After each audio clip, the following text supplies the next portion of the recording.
بما ان فاضلي ايام بسيطه وارجع الشغل، فاعرفي معايا ايه اللي عملته انا والبيبي عشان نستعد للفتره دي وتعدي من غير مشاكل.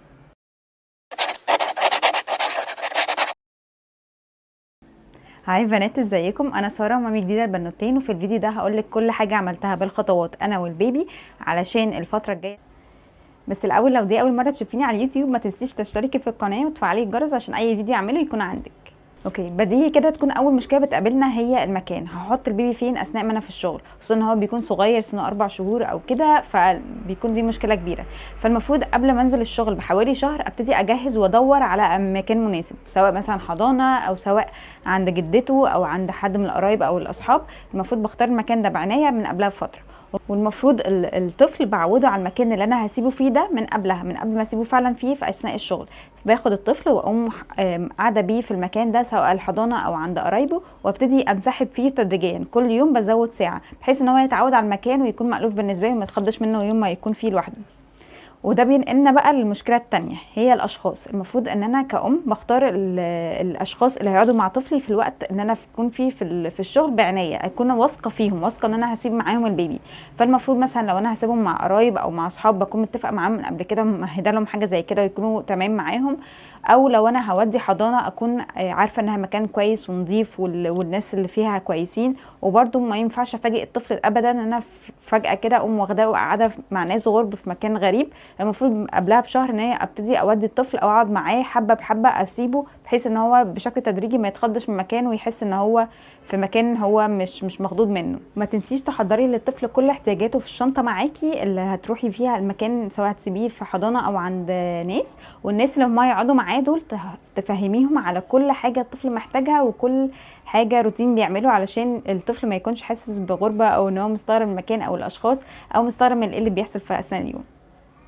تالت حاجه هتحتاجيها لو انت بالذات بترضعي طبيعي هي شفاط الثدي. مهم قوي انت تجيبيه وتتعودي عليه من قبل ما تنزلي الشغل بشويه. مثلا لما الرضاعه بتاعتك تنتظم والدنيا تبقى ماشيه كويس، ممكن مثلا من الشهر الثالث من ولاده الطفل تبتدي انت تستخدميه وتتعودي عليه، وتخزني لبن في الفريزر. والموضوع تخزين اللبن ده ليه قواعد معينه، ممكن اتكلم واتناقش معاكي فيها في فيديو لوحده. لو عايز تعرفي معلومات اكتر عن شفاط الثدي وتعرفي انهي النوع المفروض تشتريه، اتفرجي الفيديو على اللي هنزله لك على الايفون.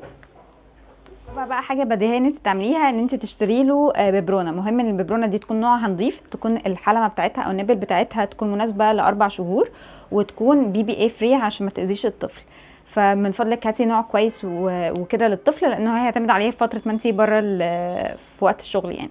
حاجه مهمه كمان بخصوص الببرونه، ان اطفال كتير قوي لما بتدي لهم ببرونه على 4 شهور، يعني يعتبر على كبر بالنسبه لهم، بيرفضوها، بتبقى بالنسبه لهم حاجه غريبه. فعشان كده المفروض تشتري الببرونه والبامب من بدري شويه، مثلا بعد ما الطفل يعدي شهرين، يتعود على الرضاعه الطبيعيه بشكل مباشر وكل حاجه بقت سليمه. المفروض هتشتري البامب والببرونه وتعوديه عليها علشان ما تبقاش بالنسبه له حاجه غريبه لما تيجي تنزلي الشغل. خمسة، انه لو الطفل عضند ومش راضي يرضع بالبرونه، ساعتها تتصرفي ازاي؟ مضطره ساعتها نشوفي بقى بدايل، وهي هتكون متعبه شويه للاشخاص اللي هم هيقعدوا مع الطفل في الوقت ده. زي القطاره هتحط فيها اللبن وتنقطيه في بقه، او بديل منها السرنجه. بس للاسف القطاره بتتعقم، انما السرنجه هتضطري ترميها. ولو مش نافع ده او ده، والطفل مش نافع معاه موضوع اللبن، او الاشخاص اللي قاعدين معاه مش عارفين يتعاملوا، ساعتها ممكن تضطري تدخليه اكل بدري شويه، بس مش قبل ابدا 4 شهور. وطبعا تستشيري الدكتور اللي قبلها.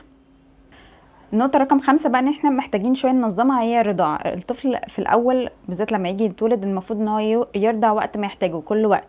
بس بعد كده شوية بشوية بنبتدي نعوده ان هو يرضع مثلا مرة كل ساعتين، بحيث انه في اثناء ما بين الساعتين دول هو عادي ان هو يقعد ساكت ومن غير ما يعيط او يزن من غير رضاعة. ليه؟ لانه انت محتاجه ان انت تهيئي الوضع للناس اللي هتقعد مع الطفل في اثناء ما انت بره، ان هم يكونوا قاعدين عارفين يعملوا سيستم معين. مثلا هيرضعوه كل ساعتين وخلالهم هيكون هادي، فهم يقدروا يتعايشوا معاه، وهو في نفس الوقت ما يبقاش زنان او متضايق، او هو قاعد مثلا محتاج ان هو يرضع طول الوقت. النقطة بقى اللي بعديها هي ان انت تنظمي النوم. محتاجة انت والبيبي تنظمي النوم عشان يكون الشغل بالنسبة لك مش حاجة مرهقة او متعبة جدا. فانت مثلا لو شقلبة نهارك بليلك، ابتدي بقى ان انت اصحي بدري ساعة عشان تناميها ساعة، وعذبوا بعض بقى حبة بحبة كده، بحيث ان هو يفهم الليل من النهار.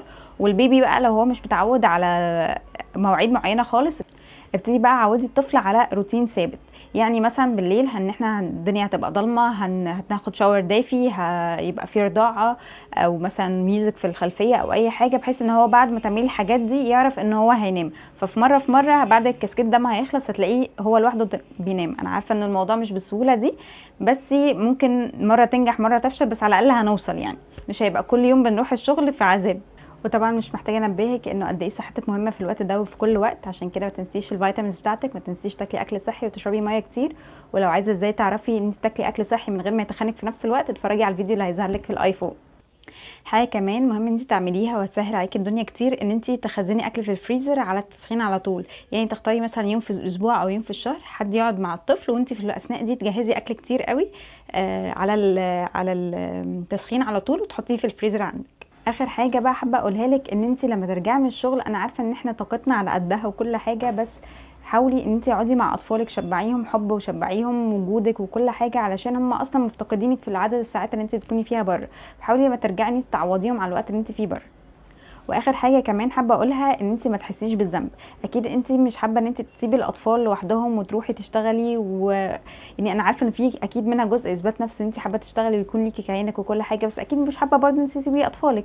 فعشان كده انت ادرى واحده بمصلحه اسرتك وبمصلحه نفسك وبمصلحه اطفالك، فما تحسيش بالذنب من اي حد يقولك اي حاجه.